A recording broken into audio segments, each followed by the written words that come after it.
한결 흉패와 하나님의 뜻, 주님의 뜻이란 제목으로 말씀을 전합니다.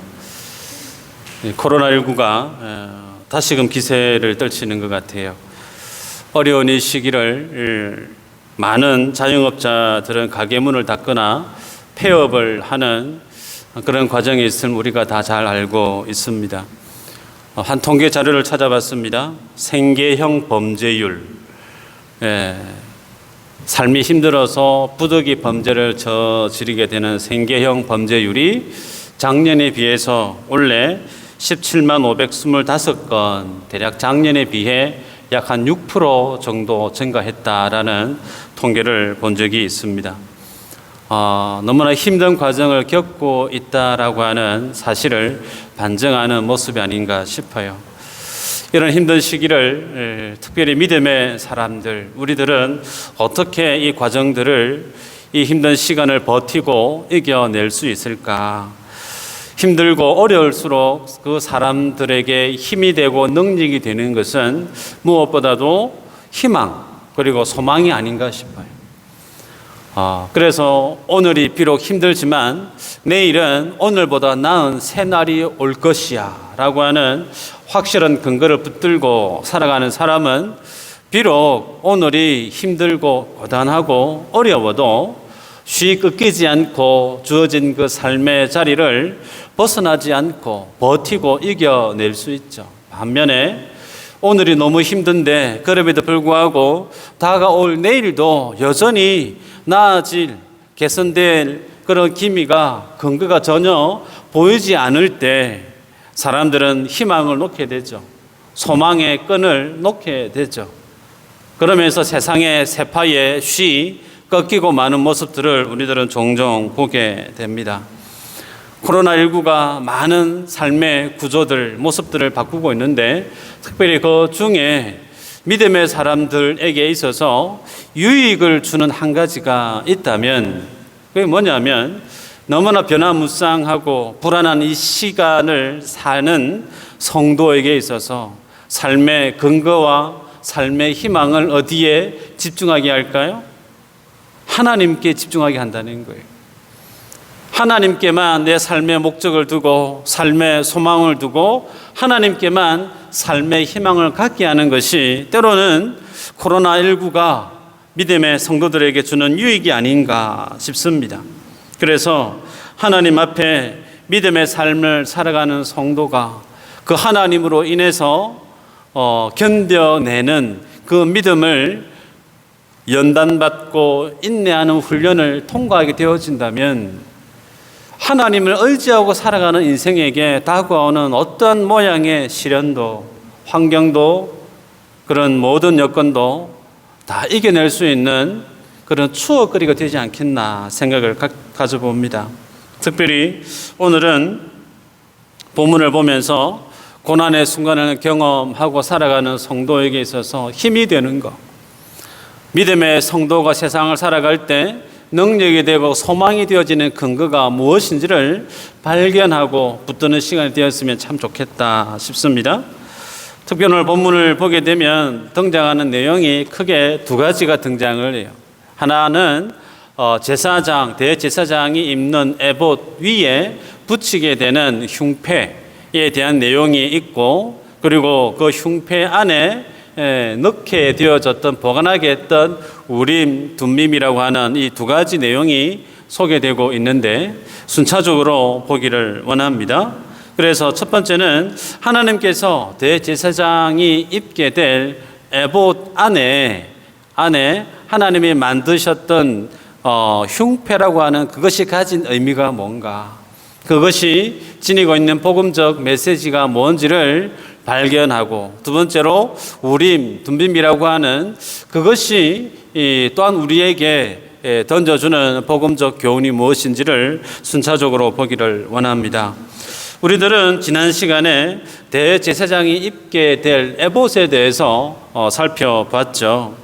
하나님께서 대제사장이라고 하는 제도를 주님이 만드시고 또 대제사장이 입을 에봇을 주님이 하나하나 디자인하시고 언급하심으로 인해서 그것이 드러내고자 했던 주된 메시지가 뭐였냐면 다름 아닌 예수 그리스도와 그 주님의 사역이 대제사장이라고 하는 그 직임과 그 대제사장이 입고 있을 에봇이라는 그 옷 안에 하나 예수님의 모습과 예수님의 사역 그러한 내용이 녹아 있었다라는 것을 지난 시간에 살펴봤습니다.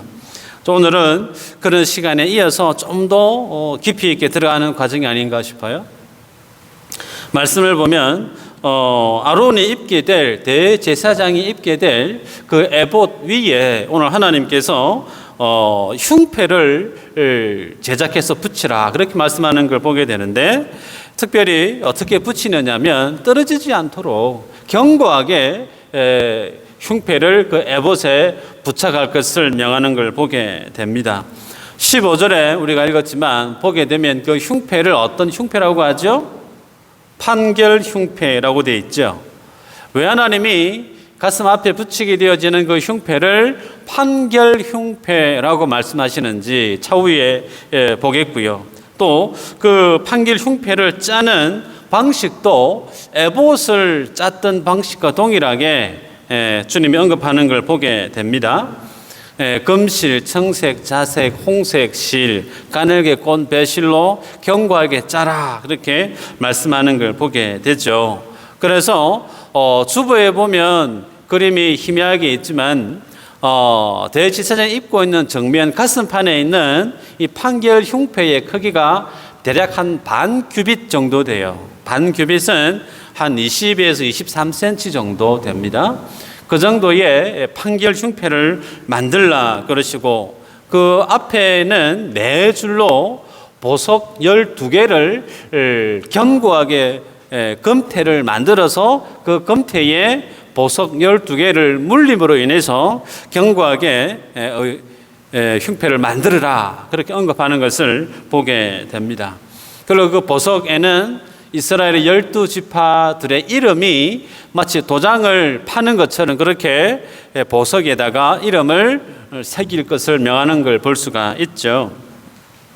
생각을 해보시면 보석 12개를 가슴에 달고 생활을 해야 돼요.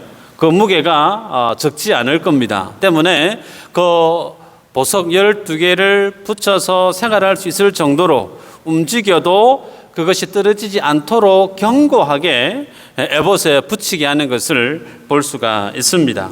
어떻게 붙이느냐면 그 흉패의 상하 좌우 네 군데 금고리를 만들죠. 그래서 아래쪽에는 에봇에다가 금고리를 묶어서 판결 흉패가 에봇에 부착되게 했고 위쪽에는 양쪽 어깨에 견대에 금고리를 통해서 붙이게 한 것을 볼 수가 있습니다.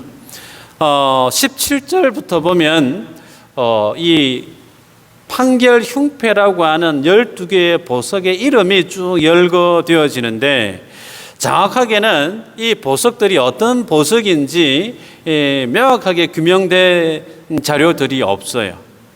다만 이 보석들 중에 눈에 익는 보석 이름이 있는데 호마노라고 하는 보석이에요. 우리가 지난 시간에도 보았는데 양쪽 어깨에 견대에 호마노라는 보석을 달게 하지 않았습니까? 지난 시간에 에봇 위에. 자, 창세기에 보면 호마노라고 하는 보석이 가장 먼저 소개돼요. 창세기 2장 12절에 보면 하나님께서 에덴이라고 하는 하나님의 그 만드신 동산, 에덴 동산의 모습을 설명하실 때 하나님이 호마노라고 하는 보석을 언급하는 걸 볼 수가 있습니다. 뿐만 아니라 대표적으로 에스겔서 28장 13절에 보면 또 하나님이 보석을 쭉 열가는 걸 볼 수가 있는데 제가 한번 읽어드리겠습니다.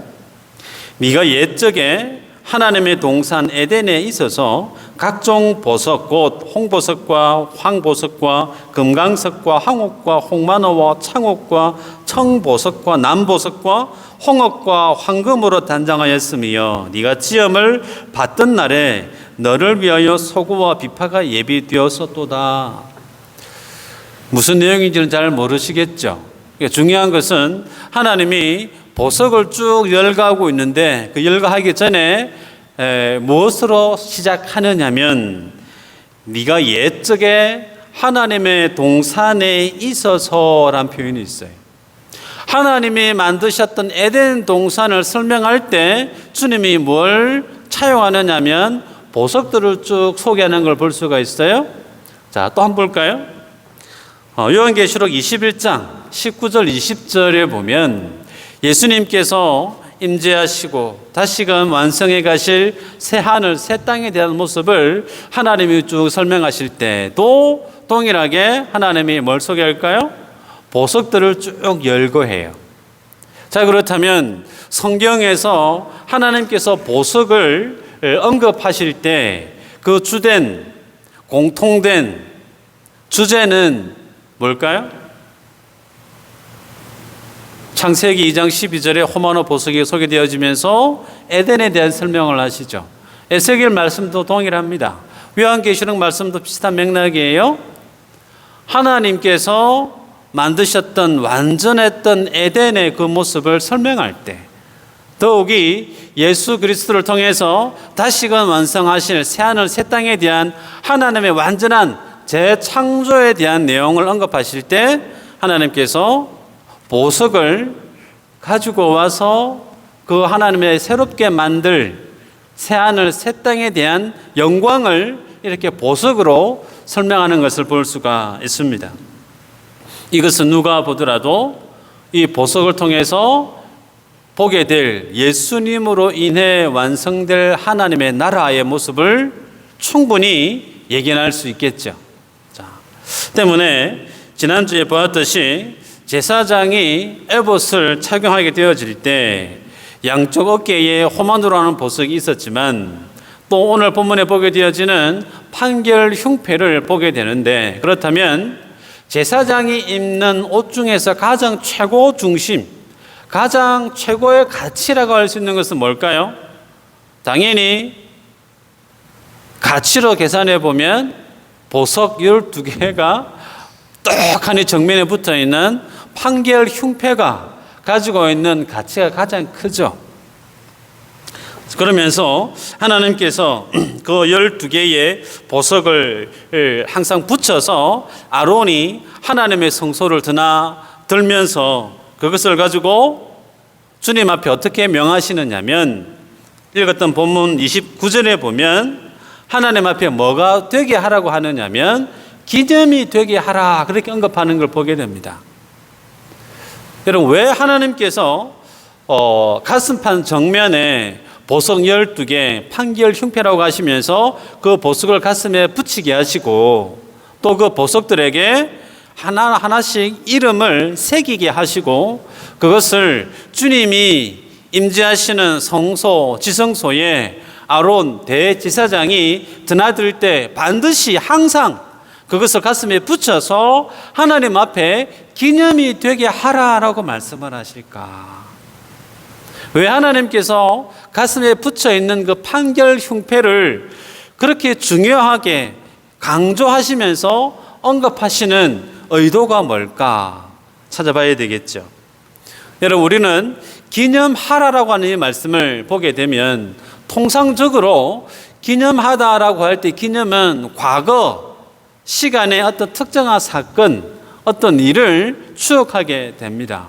그러나 과거에 주님이 이스라엘 백성들로부터 기념하게끔 하시는 그 일이 뭔지를 오늘 판결 흉패와 함께 숨어있는 성경의 퍼즐들을 찾아가는 시간 한번 가져볼까요? 자, 보석 12개에다가 이스라엘 12지파를 새기라고 했습니다. 그러면 12개의 보석은 당연히 이스라엘 12지파를 뜻하는 것이겠죠. 그죠? 자, 그렇다면 그 보석에 대해서 한번 생각해 볼까요? 가슴에 약 한 23cm 크기의 판결 흉패인데 그 보석들은 처음부터 그 보석이 가슴에 붙일 만한 정도로 이쁘게 발견되어졌을까요? 그런 보석은 없잖아요. 우리들이 보석, 원석이죠. 소위 원석. 저는 아직까지 다이아몬드가 실제로 본 적이 별로 없어요.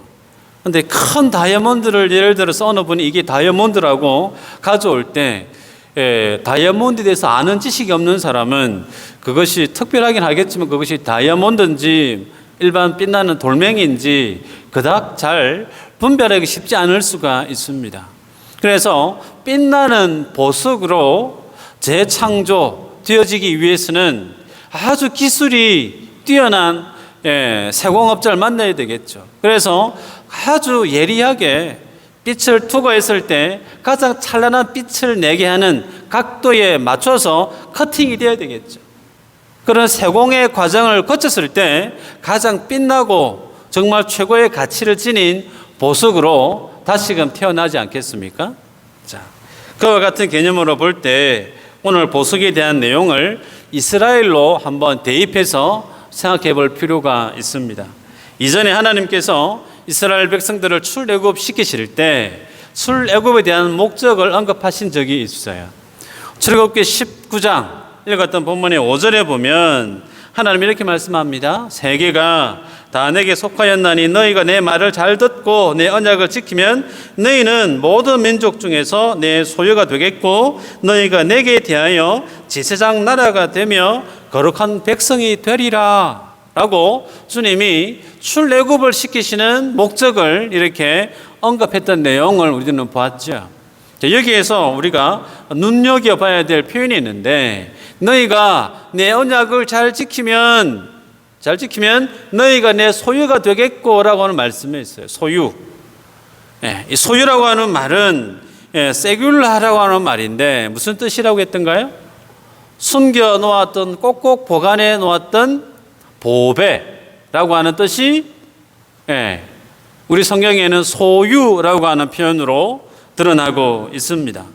그래서 하나님께서 보배라고 했던 그 보배를 오늘 읽었던 본문 28장에는 무엇으로 주님이 형상화시키느냐면 보석으로 표현하고 있단 말이에요. 보석. 그래서 하나님이 말씀하시는 세귤라라고 하는 내 소유라고 하는 그 표현이 오늘 28장에는 주님께서 보석으로 표현하고 있는데 한번 생각해 보시면요. 이스라엘 백성들이 하나님 앞에 너는 내 보배야 라고 주님이 명명하고 계신데 그러면 이스라엘 백성들이 하나님 앞에서 정말 보배다운 모습을 지닌 적이 있었던가요? 출애굽기 19장은 하나님으로부터 시내산에 도착해서 언약식을 하기 전이죠. 시내산 언약을 맺기 전입니다. 시내산에서 언약을 맺기 전이든 맺은 후든 동일해요. 이스라엘 백성들이 하나님 앞에 서 있는 믿음의 그 모습을 볼 때 하나님께서 너는 내 보배야, 너는 내게 있어서 정말 찬란하게 빛나는 보석과 같은 이들이다 라고 주님이 이스라엘 백성들을 그렇게 명명하시고 선언하시는데 그러나 하나님의 말씀에 비해서 실제적으로 이스라엘 백성들이 주님 앞에 보여주었던 그들의 삶의 모습이 그런 주님의 말씀과 버금갈만 할 정도의 삶을 살았던가? 그렇지 않잖아요. 이스라엘 백성들은 틈만 나면 기회만 되어지면 수시로 모세를 향하여서 대항하지 않았습니까? 자기 기분과 상황과 환경이 조금만 피트가 맞지 않으면 여지없이 애굽으로 돌아가자. 애굽에 장지가 없어서 우리를 이곳에서 죽게 하느냐. 애굽에는 뭐도 있고 애굽에 대한 노래를 얼마나 자주 불렀던가요? 그런 그들의 모습임에도 불구하고 주님이 그들을 어떻게 부른다고요? 너희는 내 소유가 되겠고 거룩한 제사장의 백성이 될 것이다 라고 주님이 말씀하고 있단 말이에요. 심지어 그들이 시내산에서 하나님과 거룩한 언약의 예식을 거행했음에도 불구하고 그들의 삶의 모습은 바뀌지 않습니다. 중요한 것은요, 하나님께서 언약식을 맺은 그들이 언약식을 하고 나면 하나님 앞에 믿음의 삶을 열심히 살아갈 정말 의의 제사장의 백성다운 모습으로 탈바꿈할 것을 주님이 아시고 이런 말씀을 주셨을까? 그렇지 않잖아요. 어느 누구보다도 하나님은 너는 나의 세귤러라고 하는, 너는 나의 보배야, 너는 내게 있어서 보석과도 같아 라고 말씀을 했을지언정 그들의 삶의 모습은 여전히 자기의 욕심을 따라, 자기 기분에 따라 하나님의 말씀과 상관없이 마음대로 죄짓고 살아갈 연약한 인생임을 어느 누구보다도 하나님이 잘 아십니다. 잘 아세요. 그런 주님이 왜 그들을 너희는 내게 있어서 세귤라야라고 하는, 너는 내게 보배야라고 하는 그런 호칭을 주시는가? 되게 하겠다는 거예요. 너희는 지금 원석과도 같은 투박하고 볼품없는 그냥 돌덩이와도 같지만 나 여호와가 너희를 빛처럼 반짝이는 보배와 같은 이들로 주님이 만들겠다라고 하는 선언이란 말이에요. 그것을 위해서 주님이 무엇을 붙여주시죠? 그들에게 있어서 죄사함을 받을 수 있고 그들의 죄를 없이 할 수 있는 성막, 지난 시간에 쭉 봐왔던 번제의 과정을 통해서 하나님의 죄사함과 하나님의 은혜와 복을 그들에게 전해줄 수 있는 제사장이라고 하는 제도를 하나님이 만들지 않습니까? 대제사장이라고 하는 이 길을 통해서 하나님이 무엇을, 이스라엘 백성들을 마치 돌덩이와 같은 볼품없는 허점투성이고 모순투성이인 그들을 하나님 앞에 보석과도 같은 이들로 만들겠다라는 거예요. 그 과정 중에 중요한 길이 뭐냐면 제사장이라고 하는 루트를 통해서 주님이 만드시겠다라는 뜻입니다. 그래서 지난 시간에 제사장이 입을 그 에봇을 하나님 어떻게 만들려고 했던가요? 아주 영화롭고 아름답게 만들어라 그랬죠. 영화롭게 만들다라고 하는 말에 사전적인 뜻이 어떤 뜻이라고요? 무겁다라는 뜻이었죠. 무겁다. 당연하겠죠. 제사장, 대제사장 아론의 양쪽 어깨에 호마노라고 하는 보석에 12지파의 이름이 얹혀져 있어요. 그 가슴에 12개의 보석에 이스라엘 12지파 이름이 새겨져 있습니다.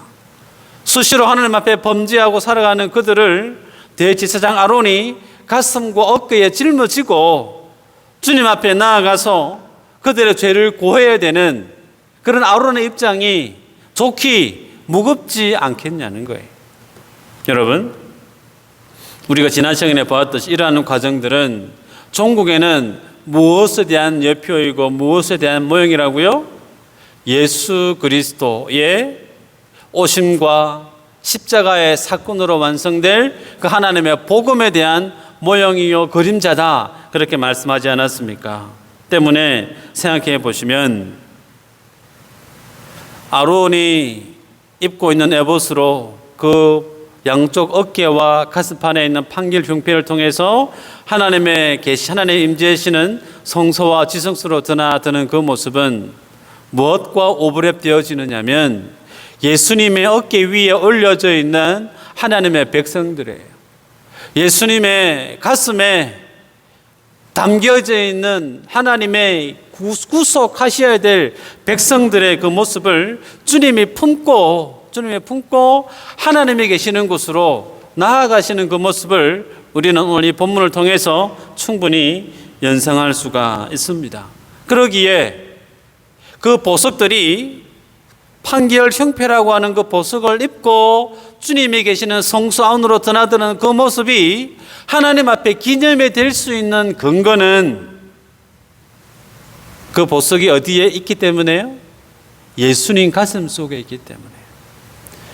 예수님이 품으셨고 주님이 어깨에 짊어지고 계시기 때문에 그 예수님으로 인해서 가슴 속에 있는 그 보석들은 하나님 앞에 좋게 기념이 될 수 있다라는 내용을 우리는 복음을 통해서 생각할 수가 있죠. 그렇기 때문에 한 번 더 곱씹어 보면요, 제사장이 에봇이라고 하는 그 옷을 벗어버리지 않는 한, 아론이라고 하는 그 대제사장이 자기 손으로 가스판에 붙어 있는 판결 흉패를 손으로 뜯어내지 않는 이상 그 보석은 제사장에게서 떨어질 리가 없습니다. 더욱이 견고히 붙이라고 그랬습니다. 떨어지지 않도록 에봇의 밑에 붙이고 어깨 위에 견대에 금고리를 통해서 떨어지지 않도록 견고하게 붙여놓으라. 나의 구원이 얼마나 견고한가를 주님이 모형적으로 보여주고 있는 모습임을 보게 됩니다. 여러분, 이스라엘 백성들의 입장을 한번 생각해 볼까요? 그들이 하나님 앞에 시내산에서 언약식을 경험합니다. 숱한 하나님의 놀라운 기적들을 그들이 광야에서 경험하지 않습니까? 그럼에도 불구하고 그들의 삶의 모습은 수시로 실수하죠. 수시로 말씀과 상관없이 삽니다. 자기 뜻대로 마음대로 죄를 범하며 살아요. 그런데 그렇게 자기 마음대로 죄를 범하고 살아감에도 불구하고 그들의 삶의 위치와 그들의 하나님 앞에 서 있는 그들의 입장은 변함이 없어요. 변함이 없어요. 여전히 아론은 매년 하나님 앞에 그 에봇을 입고 주님이 임재해 계시는 성소 안으로 들어가요. 변함없이 이스라엘 12지파의 이름은 제사장 아론이 입고 있는 그 가슴판에 새겨진 보석에 그대로 남아 있습니다. 어깨에 견대 호마노 보석 위에 이스라엘 12지파의 이름이 그대로 붙어 있어요. 그들이 어떠한 삶을 살았던, 그들이 얼마나 불합리한 삶을 살았던 그것과는 전혀 상관없이 제사장 아론이 입고 있는 그것은 여전히 매년 하나님에 계시는 성소, 지성소 안으로 들어간다는 거예요. 여러분, 이 모습을 두고 주님이 이 땅에 오셔서 어떻게 말씀을 하셨느냐. 요한복음 6장 39절에 이렇게 언급합니다. 나를 보내신 이의 뜻은 내게 주신 자 중에 내가 하나도 잃어버리지 아니하고 마지막 날에 다시 살리는 이것이니라. 주님 뭐라고요? 하나도 잃어버리지 아니하고. 또 있습니다. 요한복음 14장 18절에 내가 너희를 고아와 같이 버려두지 아니하고. 주님이 안 버린대요. 나의 삶의 형편이 어떠하든, 나의 믿음의 삶이 얼마나 주님 앞에 부끄럽든, 그 나의 연약함과 나의 연약함, 죄된 그 모습 상관없이 주님이 고아처럼 그냥 버리지 않는다 말씀합니다. 그리고 또 한 말씀, 그날에는 내가 아버지 안에, 너희가 내 안에, 내가 너희 안에 있는 것을 너희가 알리라. 예수님 안에 내가 있다는 거예요. 내 안에 주님이 있다는 거예요. 그런 주님과 나의 모습이 어디에? 하나님 앞에 있다는 거예요. 그걸 너희가 보는 날이 올 거다라고 주님이 말씀하시는 그 모습이 무엇을 연상하고 있냐면, 대제사장 아론이 에봇을 입고 가슴판에 판결 흉패를 달고 부착을 하고 하나님이 임재해 있는 속죄소 앞에 나아가서 주님을 대면하고 있는 그 모습을 그대로 표현하고 있는 모습과 다르지 않습니다. 여러분, 연약한 나의 모습을 거기에 개의치 않고 주님이 나를 품으시고 가슴에 굵은 창자욱을 다 흘려내시고 나서 연약한 나를 주님이 품으시고 하나님이 계신 그것으로 우리를 이끌고 있는 모습을 판결 흉피를 통해서 주님이 표현하고 있다는 거예요. 자, 그렇다면 오늘 이 12지파의 이름을 새겨서 기념하게 했던 이 내용, 이것이 주는 우리에게 첫 번째 주는 교훈은 나의 구원과 내 삶의 모든 것이 이미 예수님의 손에 붙들려 있음을 똑똑히 보게끔 합니다. 여러분, 때문에 우리들이 이 사실을 분명히 아는 사람은 내가 온전히 주님께 붙들려 있구나, 나는 하나님 앞에 온전히 구원받은 자로 살 수밖에 없는 인생이구나 라고 하는 이 사실을 분명히 아는 하나님의 자녀들은 그가 살아가는 이 세상에서의 삶은 어떻게 살아갈 수 있을까? 하나님의 구원에서 나를 떨어뜨릴 수 있는 것이 아무것도 없다라고 하는 사실을 알겠죠. 사도 바울은 로마서 8장의 첫 시작 이렇게 시작합니다. 그러므로 이제 그리스도 예수 안에 있는 자에게는 결코 정죄함이 없다. 사망이나 생명이나 천사들이나 권세자들이나 현재일이나 장래일이나 능력이나 높음이나 깊음이나 다른 어떤 피조물이라도 우리를 우리 주 그리스도 예수 안에 있는 하나님의 사랑에서 끊을 수 없다라고 주님이 선언하고 계십니다. 내가 그렇게 주님께 붙들려 있다는 사실이에요. 그런 이 사실을 알고 있음에도 불구하고 구원받은 하나님의 자녀들이 이 세상을 살아갈 때 얼마나 세상의 모습 앞에 움츠려드는지 몰라요. 삶의 환경이 조금만 달라지면 얼마나 우리가 세상 앞에 놀라고 두려워하고 긴장하며 사는지 모른단 말이에요.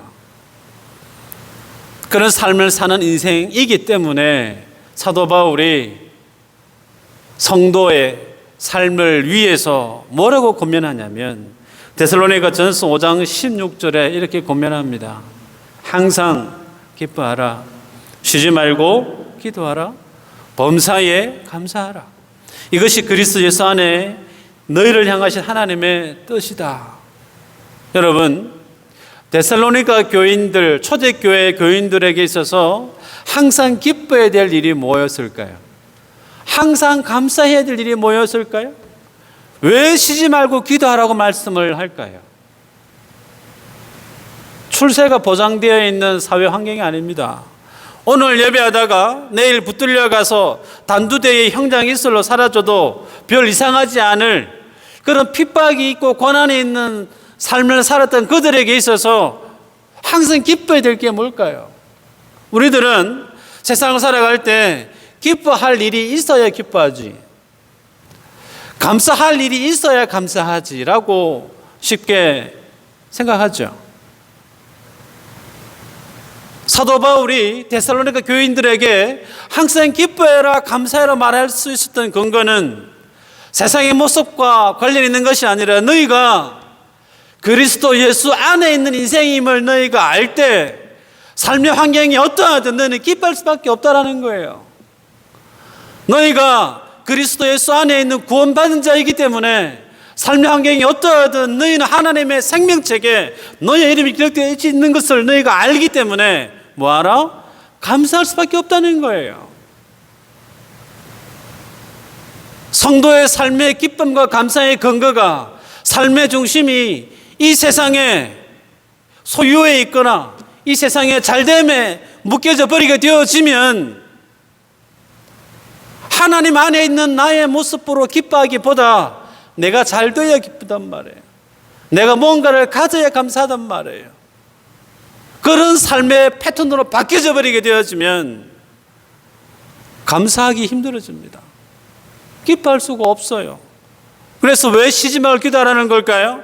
내 삶의 중심이 이 세상의 가치에 붙들려 있지 않고 주님의 십자가 사건으로 인해서 내가 하나님의 생명책에 있음을, 내 삶의 중심이 하나님의 복음에 붙들려 있음을, 그 믿음의 텐션을 잃지 않고 살게 하기 위해서 항상 기도해라 라고 고민하는 거 아니겠습니까? 사랑하는 여러분, 만에 하나 오늘 여러분의 삶의 현장에 내 가슴이 힘이 들고 두렵기도 하고 긴장도 되고 하나님이 주시는 그 평안함이 내 속에 잘 느껴지지 않을 때 점검하셔야 돼요. 내 이름이 하나님 앞에 어떻게 불려지고 있는지 보셔야 된단 말이에요. 어떻게 해요? 세귤러라. 너는 나에게 있어서 보배야. 내 이름이 보석에 단단히 도장 파는 것처럼 그렇게 새겨져 있다는 거예요. 그것을 다시금 기억하는 자는 어떻게 해요? 비록 내 지금의 삶의 모습이 어렵고 힘들더라도 그 주님으로 인해 회복할 수 있는 근거가 있다는 거죠. 말씀을 보면 히브리서 4장 15, 16절에 우리에게 있는 대제사장은 우리의 연약함을 동정하지 못하실 리가 아니요 모든 일에 우리와 똑같이 시험을 받으신 이라고 소개하죠. 나의 어려움을 이미 주님이 다 경험하셨다는 거예요. 그래서 우리를 좋게 동정하실 수 있는 분이다라고 말씀으로 소개하죠. 그러면서 성도는 긍휼하심을 받고 때를 따라 돕는 은혜를 얻기 위하여 은혜의 보좌 앞에 담대히 나아가라 라고 히브리 기자는 오늘 하나님의 평안을 잃어버리고 세상의 모습 속에 움츠러들고 있는 연약한 나의 모습을 향해서 은혜의 보좌 앞으로 담대히 나아가라. 힘드니? 돈이 없어서 힘드니? 몸이 아파서 괴롭니? 앞날의 장래가 두렵니? 그것이 무엇이든지 간에 담대히 은혜의 보좌 앞으로 나아가라 라고 권면하겠다는 사실, 이러한 주님 앞에 서 있는 나의 모습을 다시금 붙들고 은혜의 보좌 앞에 서는 저 여러분 되어지길 주의 이름으로 축복합니다. 두 번째는 우림과 둠빔에 대한 내용을 보도록 하겠습니다. 에봇에 물린 그 흉패를 왜 판결 흉패라고 하는가? 16절에 보면 하나님이 그 흉패를 만들게 하실 때 두 겹으로 만들라 하는 걸 보게 되죠. 두 겹으로 만들었기 때문에 마치 주머니와 같겠죠. 그리고 그 크기가 대략 한 23cm 정도 된다고 그랬습니다. 그래서 우림과 둠빔이라고 하는 것이 정확하게 뭔지는 성경에 나오지 않습니다. 그런데 그 23cm 손바닥 크기 정도의 주머니 안에 넣어야 될 것이기 때문에 아마 보석 종류가 아니겠나, 마치 돌멩이 두 개처럼 그렇게 두 개의 보석이 아니겠나, 그렇게 추정을 합니다. 이 우림과 둠빔이 가지고 있는 기능적인 의미는 하나님의 뜻을 묻고 하나님의 뜻이 무엇인지 아는데 사용되어졌던 것으로 볼 수가 있습니다. 성경에 보면 민수기 27장 21절에 모세가 이제 가나안 입성을 앞두고 모세를 이을 지도자 여호수아를 세우죠. 그리고 이때는 이미 아론은 주님 나라 가고 없어요. 그러면서 그 아론 이후로 그의 아들 엘라살이 대제사장이 되어지는데, 그 대제사장 엘라살을 통해서 하나님 앞에 대제사장직을 감당할 때 우림의 판결로서 여호와 앞에 물을 것이고, 이에 백성들은 제사장 엘라살의 말에 따라 움직이라라고 하는 명령을 볼 수가 있습니다. 그래서 우림이라고 하는 말의 뜻은 복수형인데 삐뚤이라는 삐. 둠빔이라고 하는 말의 의미는 완전하다라고 하는 뜻을 가지고 있어요. 완전함. 자, 이 우림과 둠빔은 어떤 것이 하나님의 뜻인지를 잘 모를 때 대제사장이 흉패 안에 손을 넣어서 손에 잡히는 걸 꺼내는 거예요. 그죠? 마치 이건 뭐와 같느냐면 제비 뽑기하고 같습니다. 제비 뽑기. 동전 던져서 앞면 뒷면에 따라서 앞면이면 이렇게, 뒷면이면 저렇게, 마치 그런 방식으로 하나님의 뜻이 무엇인지를 잘 모를 때 손에 넣어서 손에 잡히는 걸 꺼내 봄으로 인해서 하나님의 뜻을 분별했던 것 같아요. 한 예를 보면 민수기 26장 52절에 보면 하나님이 이제 가나안 땅에 들어가면 그 가나안 땅을 너희가 이렇게 분배를 해야 된다라고 하실 때 55절에 보면 오직 그 땅을 제비 뽑아 나누어 주라라는 표현이 있어요. 제비를 뽑아서 그 땅을 나누어 줘라. 목소리 큰 사람한테 땅 많이 주라 그런 게 아니고, 제비를 뽑아서 하나님의 뜻을 물었던 걸 볼 수가 있습니다. 그래서 의미를 한번 생각해 보면요, 이스라엘 백성들이 빛처럼 명확하고 그리고 한치의 잘못도 없이 이스라엘 백성들을 향한 완전한 하나님의 그 뜻을 드러낼 때 사용되었던 도구임을 볼 수가 있죠. 자, 그렇다면 이 우림과 둠빔이 가지고 있는 복음적인 메시지는 무엇인가 볼 필요가 있죠. 한번 생각해 보시면 제사장이 입고 있는 흉패 안에 이 우림과 둠빔이 있습니다. 그리고 그 앞에 흉패는 12개의 보석, 다시 말하면 이스라엘 백성들을 상징하죠. 그래서 제사장이 손에 넣어서 뭔가를 꺼내서 보여줍니다. 그것을 누가 보죠? 당연히 이스라엘 12지파가 보겠죠.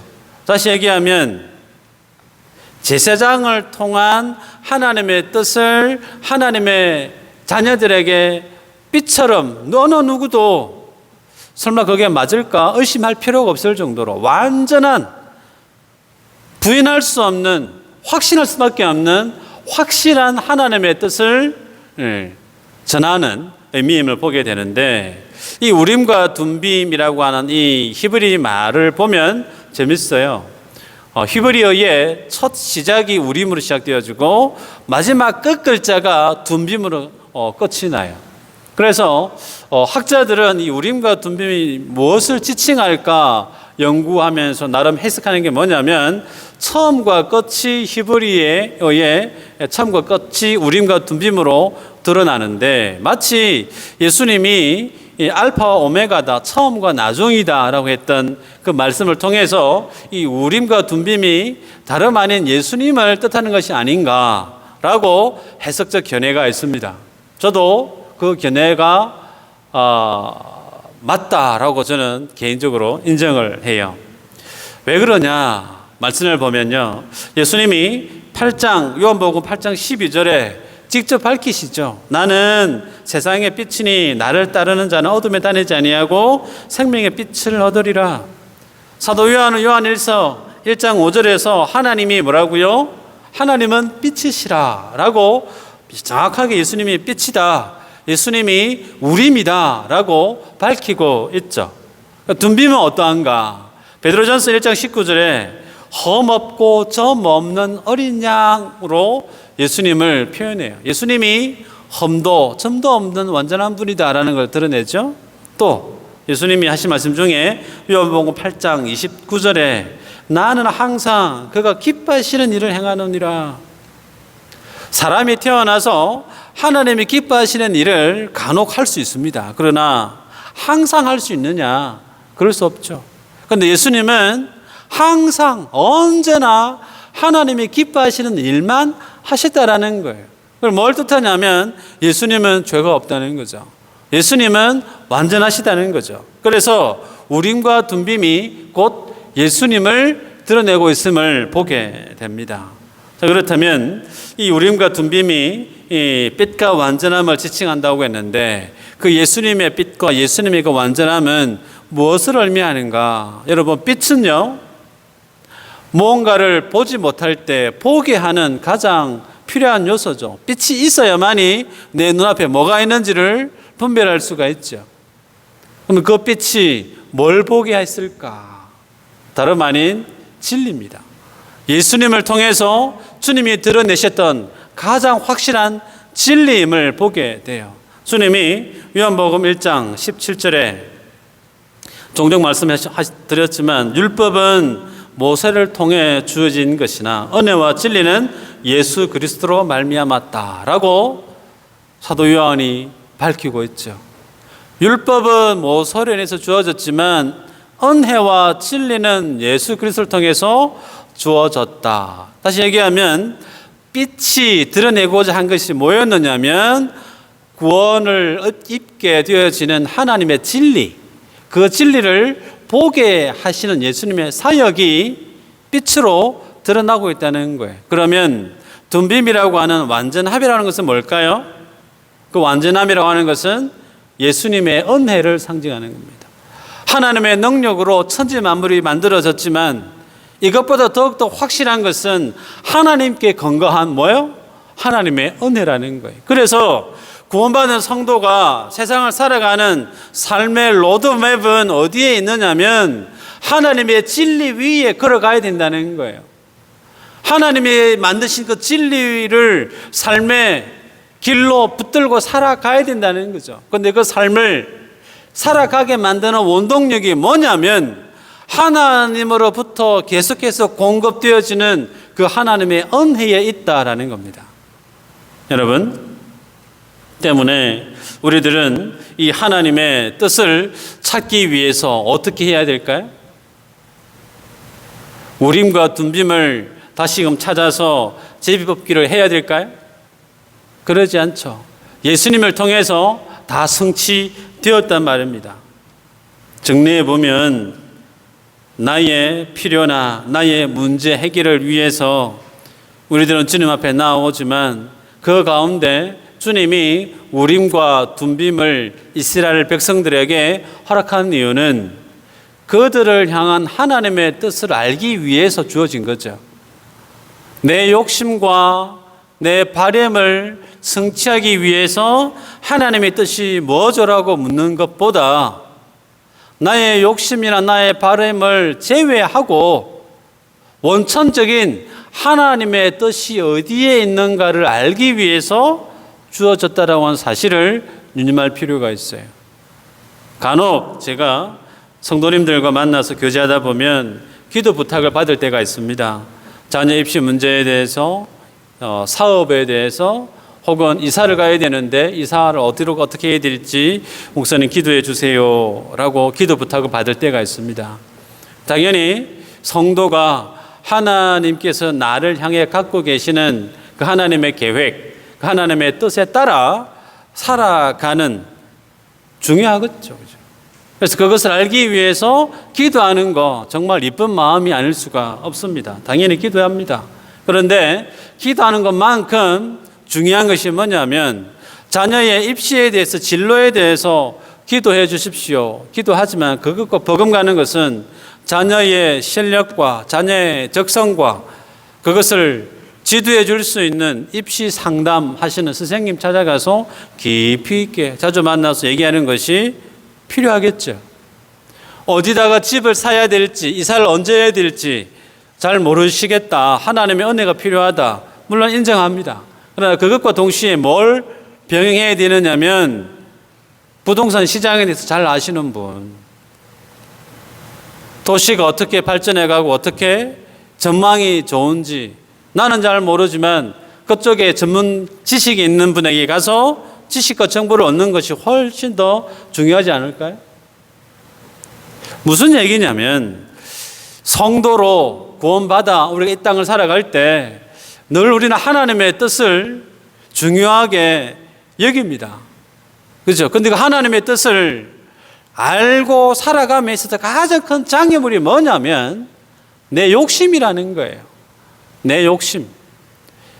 내 욕심은 이거 하고 싶은데 하나님의 뜻이 뭔지를 보는 거예요. 마치 하나님 앞에 내 욕심을 채우기 위한 결제 과정을 밟아가는 것처럼 여기는 경향이 성도에게 있다는 거예요. 그 욕심을 내려놓고 보면 하나님 뜻이 어디에 있는지 쉽게 우리 눈앞에 드러날 수가 있습니다.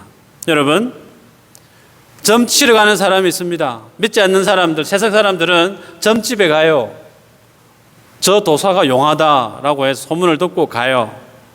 비싼 복채를 주고 어떻게 하면 되겠습니까? 앞날에 대해서 묻죠.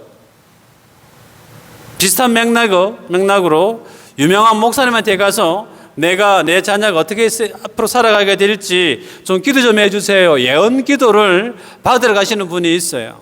여쭤봅니다.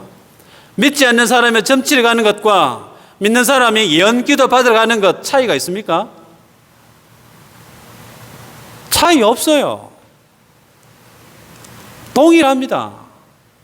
똑같단 말이에요. 뭐가 똑같으냐? 미래에 대한 두려움이 똑같다는 거예요. 앞날에 대해서 내가 잘 모르니까 앞날에 대한 선택을 내가 실수 없이 살아가기 위해서 점치는 거예요. 앞날에 대한 두려움이 있으니까 예언기도 용한 목사님 만나서 기도 받아서 이게 하나님 뜻이구나. 내가 그 길을 가야지. 앞날에 대한 두려움이 있기 때문에 점치러 가는 것과 예언기도 받으러 가는 것 동일하단 말이에요. 성도가 그렇게 살아가는 것이 바른 믿음의 삶일까요? 아니에요. 성도가 어떻게 살아야 될까요? 사도 바울이 얘기합니다. 그의 고백이죠. 갈라디아 2장 20절 21절입니다. 내가 그리스도와 함께 십자가에 못 박혔나니 그런즉 이제는 내가 사는 것이 아니요 오직 내 안에 그리스도께서 사시는 것이라. 이제 내가 육체 가운데 사는 것은 나를 사랑하사 나를 위하여 자기 자신을 버리신 하나님의 아들을 믿는 믿음 안에서 사는 것이니라. 성도가 세상을 살아가는데 그 성도는 어떤 인생을 사느냐면 예수님과 함께 이미 십자가에 못 박혀 어떻게 해요? 죽었다라는 거예요. 인정하십니까? 나는 예수님과 2000년 전에 예수님과 함께 십자가 못 박혀 죽었다라는 거예요. 그러면 나는 어떻게 사냐면 내가 육체 가운데 살아가지만 내가 사는 것은 내 안에 하나님을 위해서 나를 사랑하사 십자가 지시고 돌아가셨던 예수님을 믿는 그 믿음 안에서 사는 것이다라고 바울이 고백하지 않습니까? 이미 예수님은 십자가에서 죽으셨어요. 그리고 그 사망의 권세를 깨고 부활하셨단 말이에요. 그 주님의 생명이 오늘 누구에게 있느냐면 성도된 나에게 있단 말이에요. 예수의 영원한 생명이 내게 있단 말이에요. 아멘이시죠? 그런 인생이 20평짜리 아파트에 살든지 100평짜리 아파트에 살든지 그것이 뭐 그리 중요하겠느냐는 겁니다. 별 중요하지 않다는 거예요. 예수의 생명을 지닌 인생이 앞날 살아감에 있어서 그 장래에 대한 두려움은 두려워할 필요가 없다는 거예요. 왜요? 생명의 주인 되신 그 예수 그리스도께서 내 삶의 주인 되어 주셔서 내 삶을 주도해 가실 것이기 때문에 이 믿음의 질서만 제대로 붙잡고 살아가는 인생은 내가 A를 선택해야 될지 B를 선택해야 될지 갈팡질팡할 필요가 없습니다. 그런데 왜 성도가 세상 살아갈 때 갈팡질팡 힘드냐? 이걸 해야 될지 저걸 해야 될지 주저하게 되고 머뭇거리게 되어지느냐? 말씀이 결론을 맺는데요. 하나님의 뜻을 쉽게 발견할 수 있는 두 가지 원리가 있어요. 하나는 하나님을 사랑하면 됩니다. 남녀가 만나서 교제를 하면 사랑이 스포가 팍 튀죠. 그러면 눈빛만 봐도 그 사람의 마음을 읽을 수가 있듯이 하나님을 깊이 있게 뜨겁게 사랑하면 하나님의 뜻이 어디 있는지를 쉽게 캐치합니다. 예레미야 29장 13절이죠. 너희가 온 마음으로 나를 구하면 나를 찾을 것이요 나를 만나리라. 하나님이 약속하고 있습니다. 하나님을 뜨겁게 사랑하면 나를 향한 하나님의 뜻을 쉽게 발견할 수 있어요. 그런데 그 하나님의 뜻을 잘 모르시는 이유 중에 가장 큰 이유는 하나님보다 나를 더 사랑하기 때문에 그래요. 두 번째 원칙은 예수님의 마음을 품는 거예요. 내가 예수님의 마음을 품게 되어지면 하나님이 나를 향한 뜻이 어디 있는지를 쉽게 보게 됩니다. 빌립보서 말씀이죠. 2장 5절에 너희 안에 이 마음을 품으라 곧 그리스도 예수의 마음이니 라고 소개하죠. 그리스도 예수의 마음을 품으라. 성도야 예수님의 마음을 품으라 고면하는데 그 예수님의 어떤 마음이에요?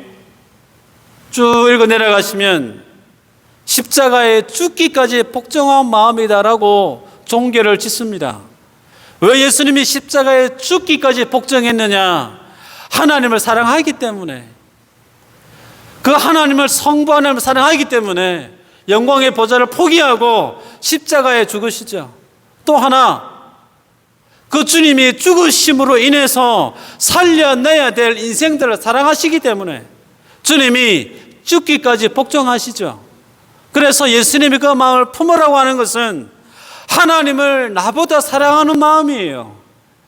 예수님만을 품으라는 그 마음의 의미는 이웃을 나보다 더 뜨겁게 사랑하라고 하는 그 마음이죠. 종국에는 하나입니다. 하나님의 사랑, 이웃 사랑. 그 마음으로 내가 내 삶을 주님 앞에 살아가게 되어지면 나를 향한 하나님의 뜻을 선명히 보게 됩니다. 여러분, 사랑하지 않으면 헷갈립니다. 한번 보세요. 사랑하지 않으면 우유부단해집니다.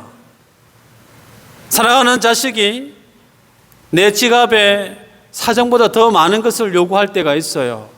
사랑하니까 알았어, 지금 안 되지만 나중에 해줄게. 마음의 생각이 클리어합니다. 금방 판단이 서요. 안 되면 내가 카드라도 긁어서 네 원하는 거 해줄게. 마음의 답이 바로 옵니다. 답이. 그런데 옆집 애가 아저씨 차 한 대 사주세요. 얘가 왜 이래? 고민도 안 하죠. 혹은 좀 친한 지인의 자녀가 그런 부탁을 하면 고민 한번 해볼게. 그 정도 반응이 있죠. 차이가 뭐죠? 사랑이 있습니다. 성도가 하나님을 사랑하면, 뜨겁게 사랑하면 명확히 해줍니다.